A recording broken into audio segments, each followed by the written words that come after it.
तो अब हम लोगों की जो चर्चा होने जा रही है वो किस पर? प्रकाशिक यंत्र पर, ऑप्टिकल इंस्ट्रूमेंट।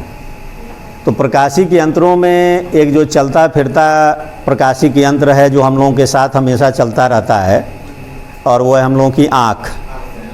हम लोगों की आँख भी क्या है भाई? जो नेचुरल ऑप्टिकल इंस्ट्रूमेंट है वो हमारी आँख ही है, और इसी को देख करके फिर बाकी जो है ऑप्टिकल इंस्ट्रूमेंट वैज्ञानिकों ने कृत्रिम तरीके से बनाया। जैसे फ़ोटो खींचने वाला कैमरा बना दिया, दूरदर्शी बना दिए, सूक्ष्मदर्शी बना दिए, ये सब जो है आर्टिफिशियल बने।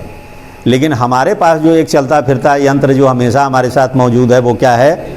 हमारी आँख। तो पहले इसी पे चर्चा होगी। तो इसमें जो हम लोग की चर्चा होगी वो है आँख की समंजन क्षमता।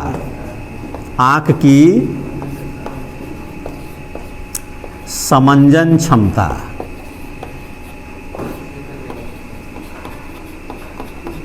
पावर ऑफ एक्मोडेशन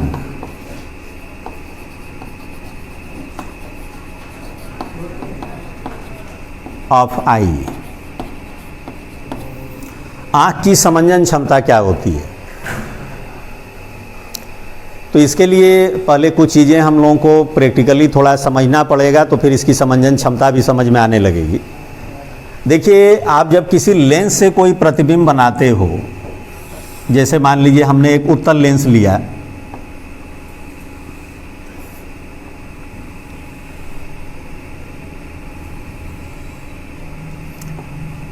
इस उत्तल लेंस के सामने जो है मान लीजिए इसका प्रथम फोकस ये है एफ डैश, और द्वितीय फोकस मान लीजिए एफ है। अगर हम किसी वस्तु को प्रथम फोकस के बाहर और फोकस दूरी के दुगुने के अंदर रखें,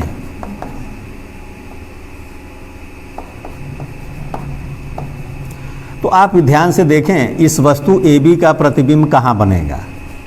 देखिए, एक प्रकाश किरण मुख्य अक्ष के समांतर आई और कहाँ से होकर के गुजरी? मुख्य फोकस से गुजर गई। दूसरी प्रकाश की किरण को आप प्रकाशिक केंद्र से ले गए और ये बिना विचलित हुए सीधे निकल गया। वस्तु AB का वास्तविक उल्टा और वस्तु से बड़ा प्रतिबिंब बन गया A1 B1। ठीक। अब अगर आप इस वस्तु को आगे पीछे अगर आप करोगे तो एक तो प्रतिबिंब की साइज भी बड़ी छोटी होगी और साथ में इसका पोजीशन भी बदलेगा। मतलब क्या होगा? अगर आपने वस्तु को थोड़ा सा पीछे रख दिया, देखिए इसका प्रतिबिंब कहाँ बनेगा, हम इसको बना के दिखाते हैं। मान लीजिए हमने वस्तु को थोड़ा सा पीछे रख दिया, यहाँ पर रख दिया,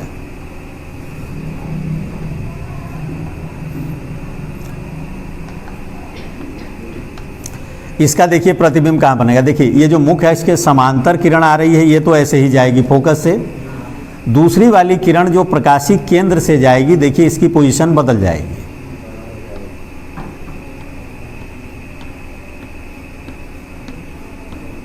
देख रहे हैं इसको, ये पहले ही काट देगा यहीं पर, और अब इसका प्रतिबिंब देखिए छोटा बन गया और ये लेंस के पास में आ गया। समझ में आई बात? और थोड़ा सा पीछे करोगे, साइज और छोटी होगी, प्रतिबिंब और छोटा हो जाएगा। और आपको याद ही होगा कि जब वस्तु लेंस के फोकस दूरी के दुगुने के बराबर होता है तो प्रतिबिंब भी दूसरे साइड में दुगनी दूरी पर ही बनता है, फोकस दूरी के दुगने पर, और वस्तु की साइज प्रतिबिंब की साइज बराबर हो जाती है। फिर अगर आपने वस्तु को इसके बाहर निकाला तो अब प्रतिबिंब की साइज वस्तु से छोटी हो जाती है, और जो प्रतिबिंब है ये इधर फोकस दूरी के दुगुने के पहले आ जाता है। ठीक। कहने का मतलब ये हो गया कि अगर हम किसी कृत्रिम लेंस के सामने किसी वस्तु को रख करके और उस वस्तु की स्थिति को बदलते हैं तो उसके अनुसार उसके द्वारा बने प्रतिबिंब की स्थिति भी बदलती है। तो अगर हम उस प्रतिबिंब को किसी पर्दे पर प्राप्त करना चाहें तो हमको जो है जो पर्दा रखेंगे उस पर्दे को भी आगे पीछे करना पड़ेगा, अगर प्रतिबिंब क्लियर हमको चाहिए तो। अब आप अपने आँख की बात करिए। हमारे आँख में भी क्या है? एक प्राकृतिक लेंस है। हमारे आँख में एक प्राकृतिक उत्तल लेंस है। क्या है? प्राकृतिक उत्तल लेंस।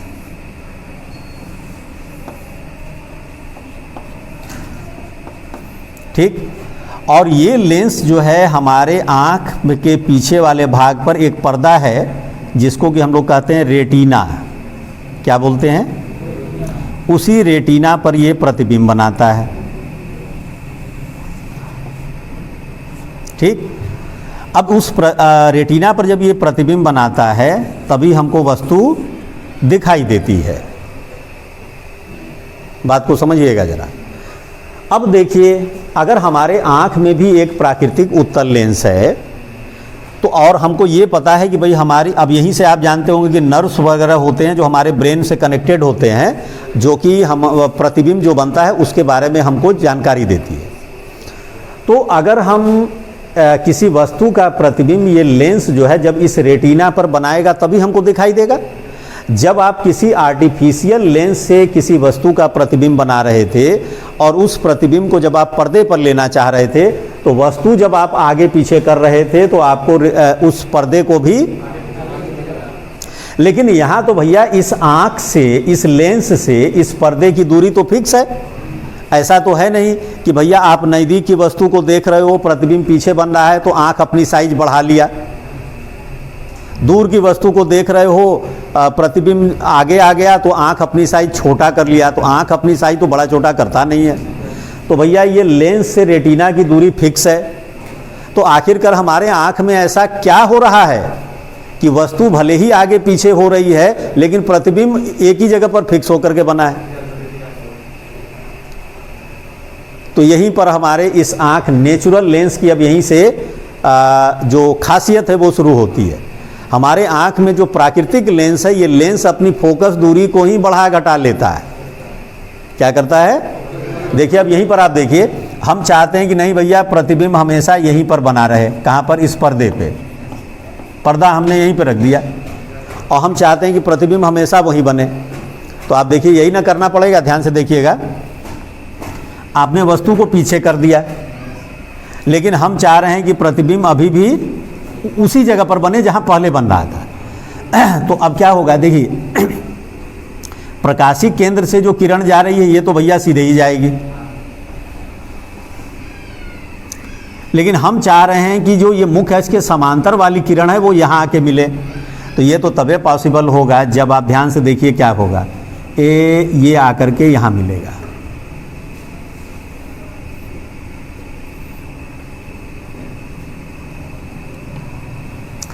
मतलब क्या हो जाए? देखिए, पहले फोकस यहाँ था, ये फोकस खिसक करके आगे आ जाए। कहानी समझ में आ गई? मतलब अगर ये लेंस अपनी फोकस दूरी को ही बदल ले तो ये संभावना है कि जहाँ प्रतिबिंब पहले बना था वहीं पर फिर से बन जाएगा। कहानी समझ में आ रही है? तो कहने का क्या मतलब हुआ कि अगर आप वस्तु को लेंस से दूर हटाएं तो लेंस अपनी फोकस दूरी को बढ़ा ले, और अगर वस्तु को लेंस के नज़दीक लाएं तो लेंस अपनी फोकस दूरी को, तो उस केस में क्या होगा कि प्रतिबिंब हमेशा उसी स्थान पर बना रहेगा जहां पहले बन रहा था। यही हमारी आँख करती है। क्या करती है कि जब हम नज़दीक की वस्तु को देखते हैं तो अपनी फोकस दूरी घटा लेती है, जब हम दूर की वस्तु को देखते हैं तो फोकस दूरी को बढ़ा लेती है, जिससे कि प्रतिबिंब हमेशा कहाँ बनता है? रेटिना पर। इसी लेंस के, इसी अपने आँख के इसी खासियत को, इसी गुण को कहते हैं हम लोग आँख की समंजन क्षमता। मतलब दूर या पास की वस्तुओं को देखने के लिए, दूर या आँख द्वारा अपने लेंस के फोकस दूरी को बढ़ाने घटाने की जो क्षमता होती है उसी को कहते हैं आँख की समंजन क्षमता। कहानी समझ में आई? अच्छा, अब इसमें देखिए क्या होता है कि हमारे आँख की भी एक लिमिट होती है समंजन क्षमता को लगाने की। ये समंजन क्षमता कौन लगाता है? देखिए, ये हमारे आँख में जो ये लेंस है ये मांसपेशियों द्वारा अपनी जगह पर टिका रहता है। इसको बोलते हैं सिलेरी मांसपेशियाँ। क्या बोलते हैं? ये सिलेरी मांसपेशियाँ जो हैं ये लेंस को अपनी जगह पर टिकाई रखती हैं। तो ये मांसपेशियाँ करती क्या हैं? अब उसको ज़रा सा आप देखिएगा कि जैसे अगर आप नज़दीक की वस्तु को देख रहे हो तो तो नज़दीक की वस्तु को देखने के लिए लेंस को अपनी फोकस दूरी को क्या करना पड़ेगा, कम करना पड़ेगा। तो ये देखिए जैसे हमारी लेंस ऐसे थी ना, तो जब आप नज़दीक की वस्तु को देखोगे तो मांसपेशियां इस पर दबाव डालेंगी और दबाव डाल करके इसको ऐसे बनाएंगे, तो फोकस दूरी घटेगा। दूर की वस्तु को देखेंगे तो ये देखिए ढीली होती जाएंगी मांसपेशियां और ये ऐसे फैलता जाएगा और इसकी फोकस दूरी बढ़ती जाएगी। और सबसे दूर की वस्तु को देखेंगे, अनंत की वस्तु को देखेंगे तो सिलेरी मांसपेशियां एकदम रिलैक्स रहेंगी, कोई उस पर दबाव नहीं रहेगा और हमारी आंख एकदम लेंस रिलैक्स पोजीशन में रहेगा। उस केस में इसकी फोकस दूरी सबसे ज़्यादा होगी। तो जब आप न्यूमेरिकल वगैरह लगाते हो तो बोलता है श्रांत नेत्र के लिए, श्रांत नेत्र को इंग्लिश में बोलते हैं रिलैक्स्ड आई। तो जब भी श्रांत नेत्र बोले तो समझ जाइए कि हमारी आंख जो है अनंत की वस्तु को देख रहा है।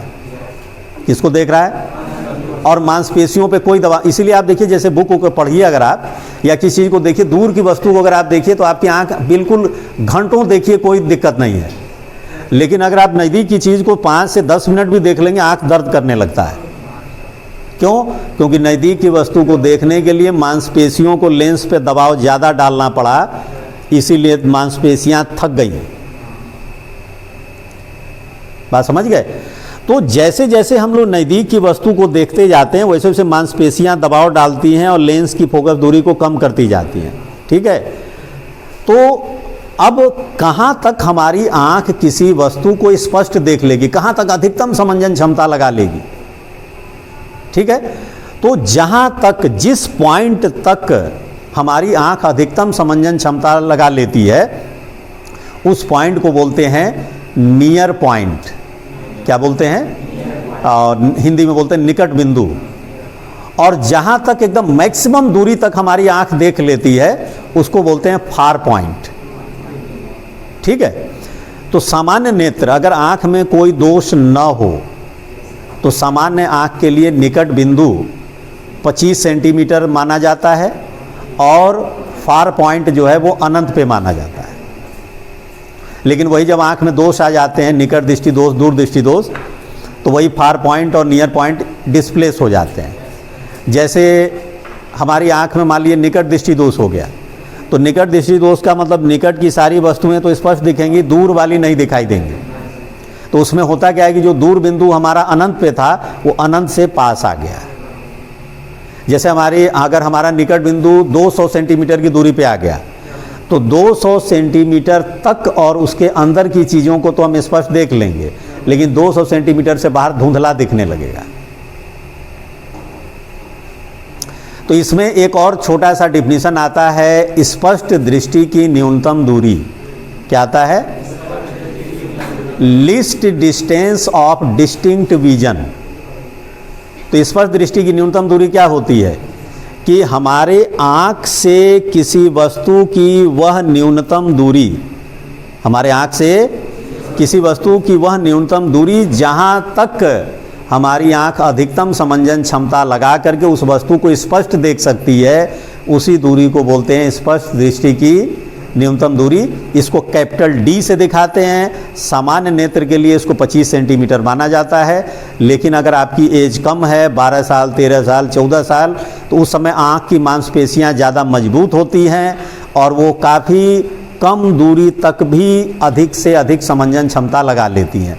तो आपको अपनी आँख की समंजन क्षमता चेक करनी हो तो अपने आँख के समीप जो है किसी चीज़ को लाते जाइए, किसी लिखे हुए लेटर को नज़दीक लाइए, देखिए कितने नज़दीक तक वो क्लियर दिखा दे रहा है, उसके नज़दीक लाओगे तो धुंधला हो जाएगा। तो आँख से वो दूरी नाप लीजिए, वो आपके आँख की समंजन क्षमता हो जाएगी, स्पष्ट दृष्टि की न्यूनतम दूरी हो जाएगी। क्या हो जाएगी? ये अलग अलग व्यक्तियों के लिए अलग अलग हो सकता है, किसी का 12 सेंटीमीटर भी हो सकता है, किसी का 15 भी हो सकता है।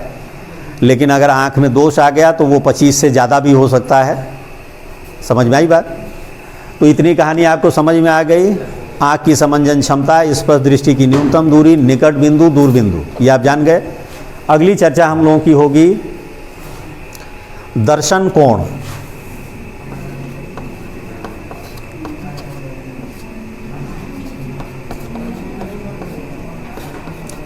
Visual angle.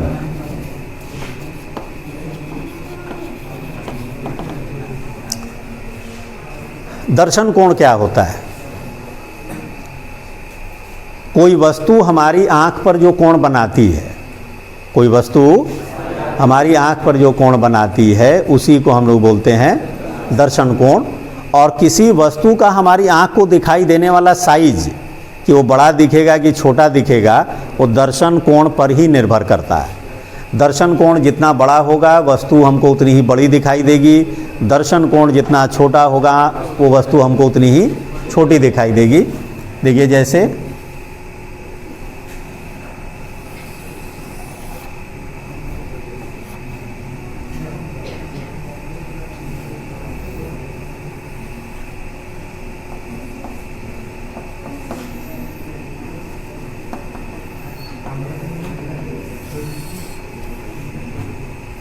मान लीजिए कोई वस्तु है ये जैसे ए बी, अब इसका प्रतिबिंब हमारे आँख की रेटिना पर बना। ये मान लीजिए यहाँ पर हम लोग थोड़ा सा इसको ज़्यादा कर्व बना रहे हैं, हल्का सा ये फ्लैट टाइप का होगा। तो ये जो प्रतिबिंब ए बी का बना A1 B1, तो ये जो कोण देखिए, वस्तु हमारी आँख पर जो कोण बना रही है इसी कोण को क्या कहेंगे। अब इसी वस्तु को थोड़ा सा पीछे कर दो, पीछे करोगे तो देखोगे दर्शन कोण पहले से क्या हो जाएगा, छोटा हो जाएगा। जितना पीछे करते जाओगे दर्शन कोण उतना ही छोटा होता जाएगा। इसीलिए जितनी ज़्यादा दूर की वस्तु को देखिए हमको वो छोटी दिखाई देती है, जितना नज़दीक देखिए। भाई देखिए सूर्य और चंद्रमा दोनों की साइज में बहुत फ़र्क है, लेकिन जब हम लोग अपनी आँखों से देखते हैं तो दोनों हम लोगों को लगभग बराबर दिखाई देते हैं। रीज़न क्या है, चंद्रमा की साइज कम है लेकिन हमारे पृथ्वी के वो समीप है। सूर्य की साइज बहुत बड़ी है लेकिन पृथ्वी से बहुत ज़्यादा दूर है, इसलिए दोनों हमारी आँख पर समान दर्शन कोण बनाते हैं, इसलिए दोनों हमको समान साइज के दिखाई देते हैं। समझ में आ गई बात। अब अगली हेडिंग हम लोगों की होगी प्रकाशिक यंत्रों की आवर्धन क्षमता। क्या होगी,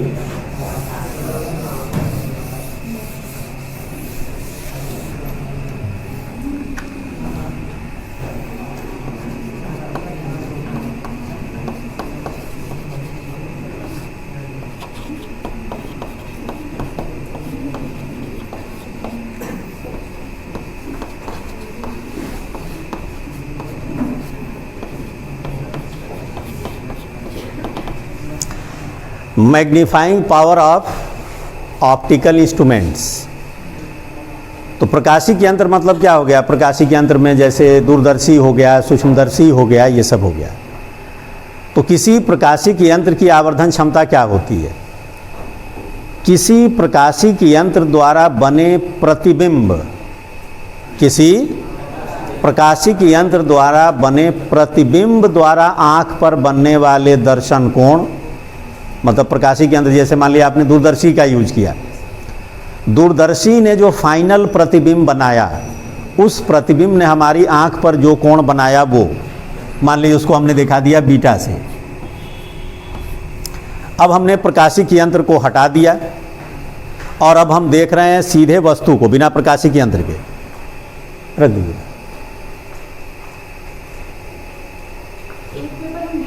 ठीक ठीक। तो अगर हम प्रकाशिक यंत्र को अगर हम हटा दें, केवल हमारे सामने क्या है, वस्तु है, और वो वस्तु हमारी आंख पर जो कोण बना रही है वो, दोनों का आप अनुपात निकालिए। फिर से डिफिनेशन सुन लीजिए। प्रकाशिक यंत्र द्वारा बने प्रतिबिंब द्वारा आंख पर बनने वाले दर्शन कोण तथा बिना प्रकाशिक यंत्र के वस्तु द्वारा आंख पर बनने वाले दर्शन कोण के अनुपात को उस प्रकाशिक यंत्र की आवर्धन क्षमता बोलते हैं। इसको कैपिटल एम से दिखाते हैं।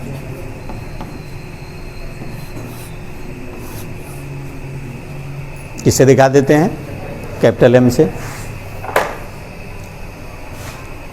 अब हम लोगों की चर्चा होगी खगोलीय दूरदर्शी। किस पे चर्चा होगी, अब ध्यान से देखिएगा। ये सब जो देखिए एग्जाम में जब आता है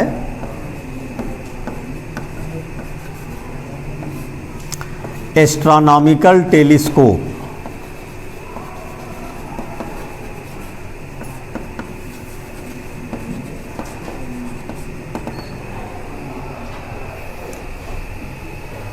खगोलीय दूरदर्शी क्या होता है?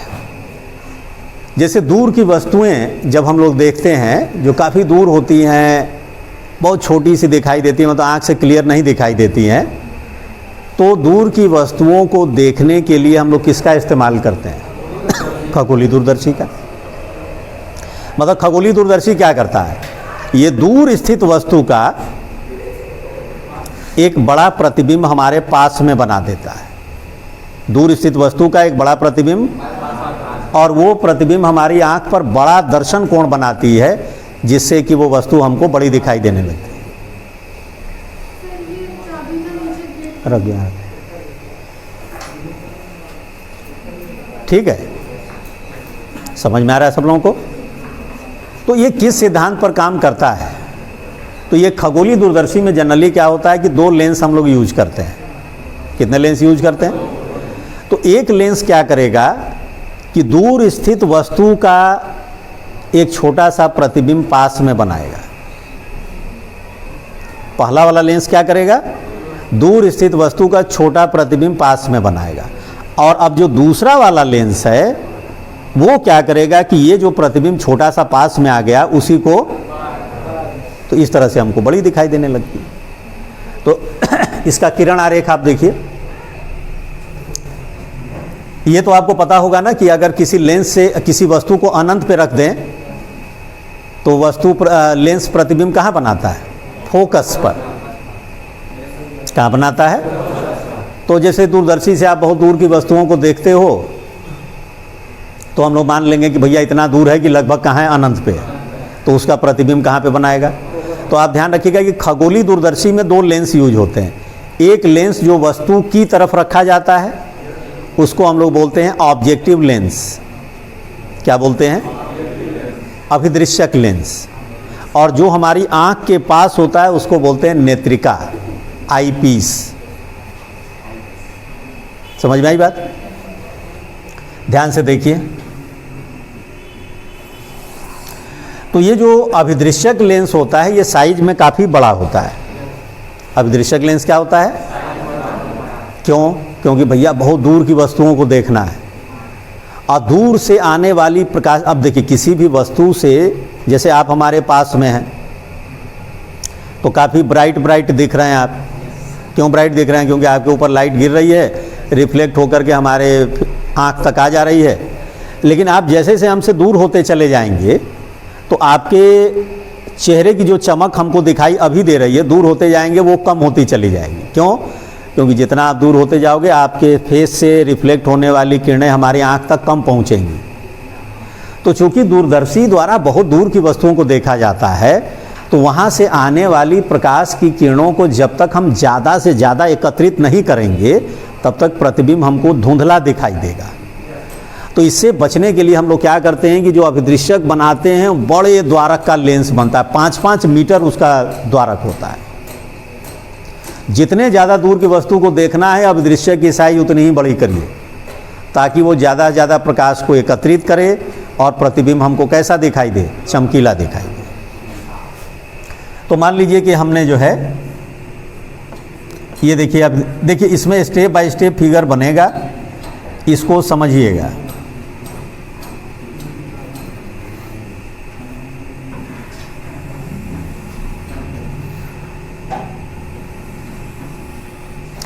ये अभिदृश्यक है तो नाम दे दिया ऑब्जेक्टिव लेंस।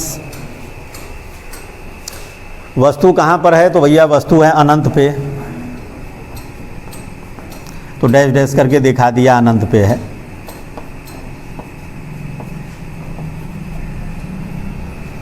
इसका फोकस मान लीजिए यहाँ पर है। अभिदृश्यक का फोकस है तो भैया FO लिखेंगे। तो ये समझ जाइए कि जो दूर से आने वाली प्रकाश की किरणें हैं, दूर जो हमारी स्थित वस्तु है उसका प्रतिबिंब या अभिदृश्यक कहाँ बनाएगा?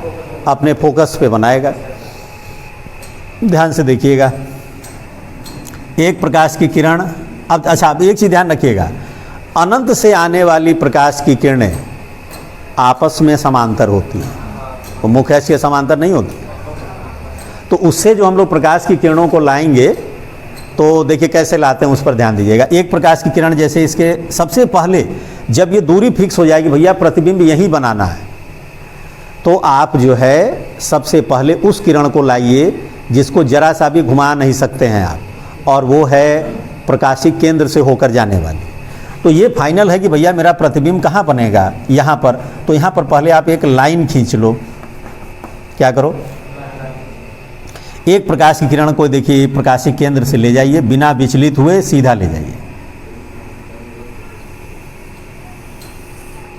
ये ध्यान रखिएगा कि ये कोण छोटा रखिएगा, ज़्यादा बड़ा ना होने पाए। ठीक। अब दूसरी वाली किरण को इसी के समांतर लाइए।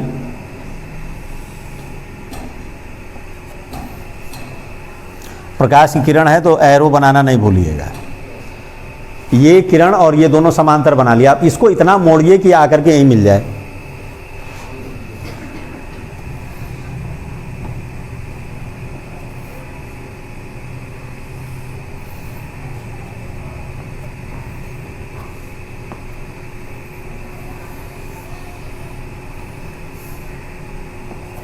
तो इस तरह से वो बहुत दूर स्थित वस्तु का एक छोटा सा प्रतिबिंब देखिए अब दृश्यक ने बना दिया A1 B1। ठीक। अब नेत्रिका का काम शुरू होगा। अब इसके आगे नेत्रिका होगी। आपको याद होगा जब हम पहले दिन किरण आरेख बनवाए थे तो उसमें एक केस बनता है कि अगर वस्तु लेंस के प्रथम फोकस के अंदर हो, उत्तल लेंस के प्रथम फोकस के अंदर अगर वस्तु हो तो लेंस उसका आभासी सीधा और बड़ा प्रतिबिंब सामने बनाती है, लेंस के सामने बनाती है। तो अब देखिए यहीं पर नेत्रिका हम लोग बनाएंगे।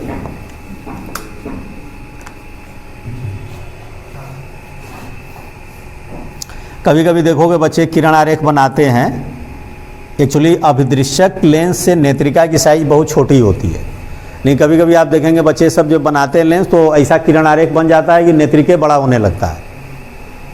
वो इस वजह से ही होता है कि आप ये वाला कोण अल्फा जो है बड़ा ले लेते हो, अल्फा छोटा रखिएगा तो हमेशा नेत्रिका जो है छोटी बनेगी। तो यहाँ पर आपने जो है देखिए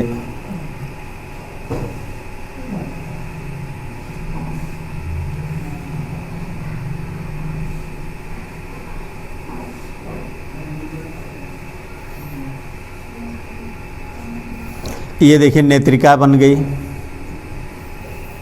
ठीक, क्लियर हो रहा है। अब क्या करेगा ये, अब हमको इस तरह से एडजस्टमेंट रखना है। देखिए ये जो दोनों लेंस होते हैं ना, ये बड़ा वाला लेंस और ये छोटा लेंस, ये दोनों धातु के बेलन पे फिट होते हैं। जैसे ये वाला जो होगा एक बड़े व्यास का बेलन होगा उसमें फिट होगा, ध्यान से समझिएगा, और ये छोटा वाला जो है एक छोटे से बेलन के अंदर फिट होगा। बड़े वाले बेलन के अंदर छोटा वाला बेलन जो है वो आगे पीछे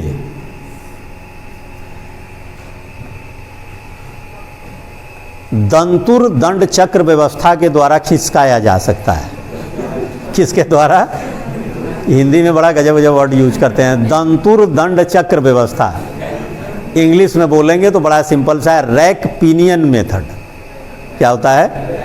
रैक पिनियन मेथड। और हिंदी में रहेगा तो दंतुर दंड चक्र व्यवस्था द्वारा आप इस छोटे वाले लेंस को बड़े वाले लेंस, मतलब बड़े वाले सिलेंडर के अंदर छोटे वाले सिलेंडर को आगे पीछे खिसका सकते हैं।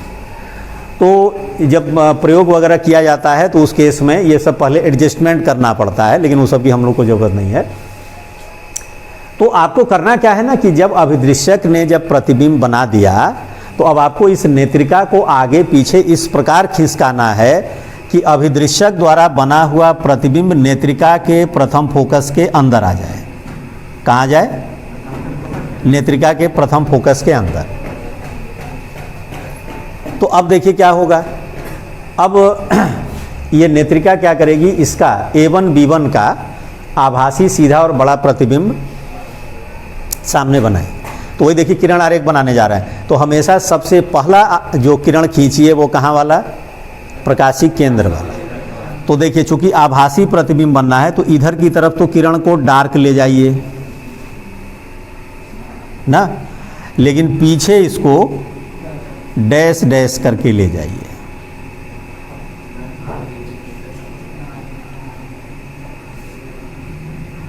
अब ये डिसाइड कर लो कि प्रतिबिंब बनाना कहाँ पर है। तो प्रतिबिंब जहाँ बनाना है वहीं पर अब इन दोनों को ले जा करके मिला देना है।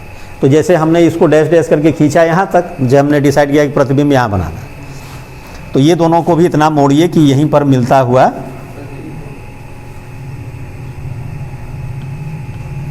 देखो। एक सिस्टम से बनाओगे तो कभी भी आपको रबड़ की ज़रूरत नहीं पड़ेगी, नहीं तो बच्चे 20 बार मिटाते और खींचते हैं सब। तो ये देखिए बन गया। ये हो गया आपका A2 B2। ये लीजिए फाइनल प्रतिबिंब बन गया। ठीक है। तो इस तरह से देखिए छोटा सा वस्तु AB दिख रहा था हमको काफ़ी दूर, लेकिन इस पूरी व्यवस्था ने उसका एक बड़ा प्रतिबिंब बना के हमको दे दिया।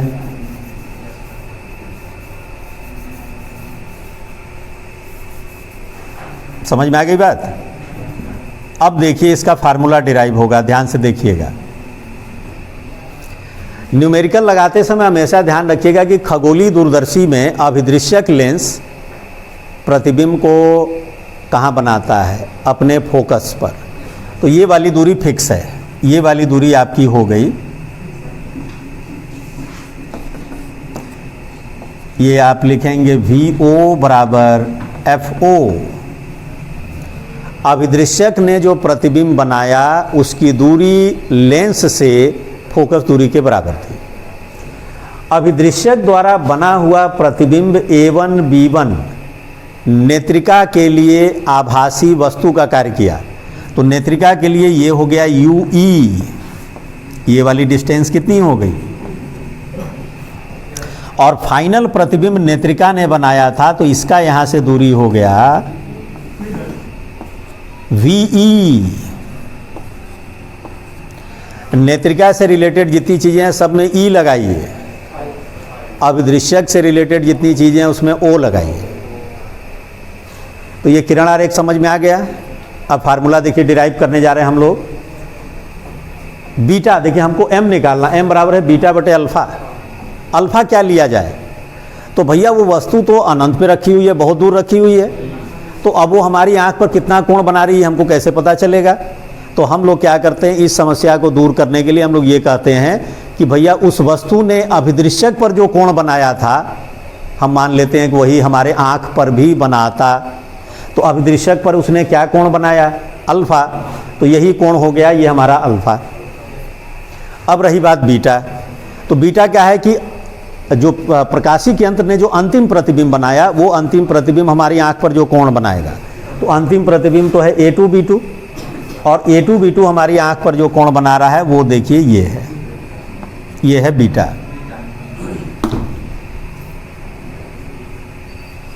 ठीक है।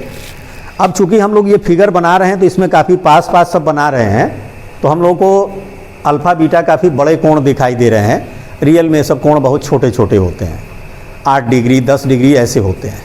तो ये कोण अगर रेडियन में मापे जाएं तो अल्फ़ा लगभग बराबर 10 अल्फ़ा और बीटा लगभग बराबर 10 बीटा। तो चूंकि अल्फ़ा और बीटा बहुत छोटे कोण हैं,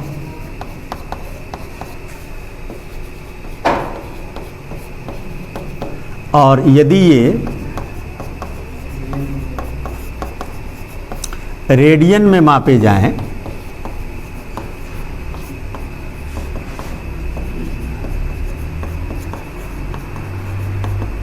तब देखिए हम लोग पल इस त्रिभुज में ले रहे हैं A1 B1 O में।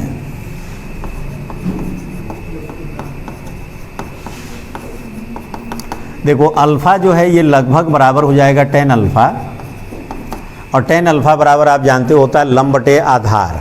क्या होता है, तो यहाँ लंब हो गया A1 B1 और आधार हो गया O B1 ना। और बीटा चाहिए तो बीटा के लिए इसमें आ जाइए त्रिभुज A1 B1 E में।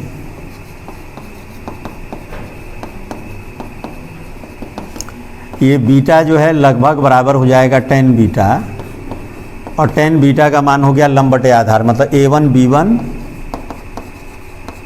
बटे EB1। ठीक, अब आपको निकालना था आवर्धन क्षमता, तो m बराबर हो गया बीटा बटे, बीटा का मान हो गया A1 B1 अपॉन EB1 और होल बटे अल्फ़ा का मान हो गया A1 B1 बटे, A1 B1 से कट जाएगा, ये आ जाएगा OB1 बटे, अब देखो OB1 है कितना, OB1, और चूंकि दूरी इस साइड नाप रहे हो तो प्लस में लोगे, और EB1 तो भैया बाईं तरफ नाप रहे हो तो माइनस UE। ये आवर्धन क्षमता माइनस में आने का मतलब ये हो गया कि जो अंतिम प्रतिबिंब बन रहा है वो वस्तु के सापेक्ष उल्टा बन रहा है। ठीक, दूरदर्शी की लंबाई कितनी हो जाएगी, तो दूरदर्शी की लंबाई जो होती है वो अभिदृश्यक और नेत्रिका के बीच की दूरी होती है। तो देखो ये दूरी है आपके पास VO और ये कितना है UE, मतलब FO प्लस UE।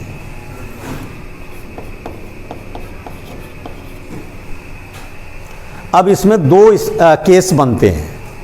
पहला केस ये बनता है श्रांत नेत्र के लिए,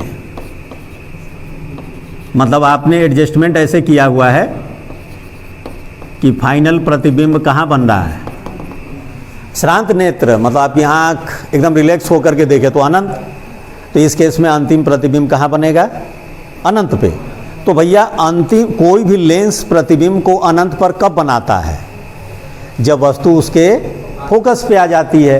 तो इस केस में क्या होगा कि आप नेत्रिका को इस तरह से खिसकाएंगे कि ये जो FE डैश है ये FO पे आ जाए, FE डैश किस पे आ जाए, FO पे।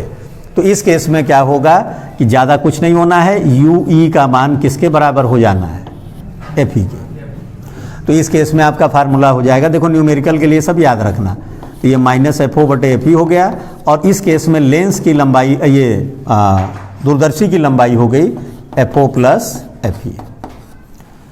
कहानी समझ में आ रही है। और दूसरा केस बनेगा जब अंतिम प्रतिबिंब कहाँ बने, अंतिम प्रतिबिंब स्पष्ट दृष्टि की न्यूनतम दूरी पर बने।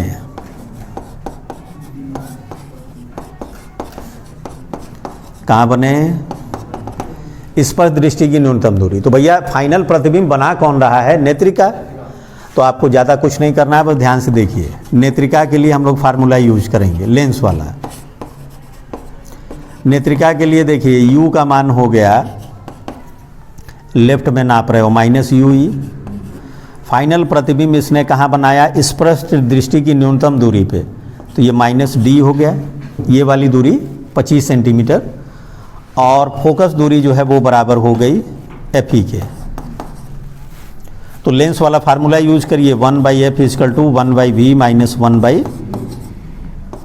तो 1/fe 1/v तो minus D, 1/UE minus UE, minus plus हो जाएगा, इसको उधर भेज दीजिए।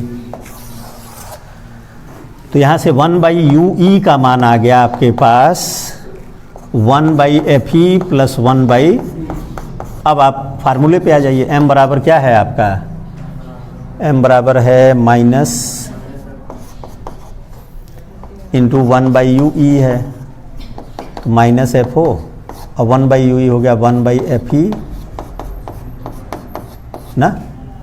इसमें 1/FE कॉमन ले लोगे तो ये आ जाएगा माइनस FO बटा FE 1 प्लस FE/D। ये फार्मूला है। अगर 10th क्लास में आपने जो है दूरदर्शी सूक्ष्मदर्शी पढ़ा होगा तो ये फार्मूला आपको बताया गया होगा, m बराबर माइनस FO बटे FE 1 प्लस FE/D। तो ये जो है आपके दूरदर्शी से रिलेटेड फार्मूले हो गए। एग्जाम में अगर आएगा तो ये सब पूरा फिगर बना करके आपको फाइनल लिखना पड़ेगा। क्लियर हो रहा है।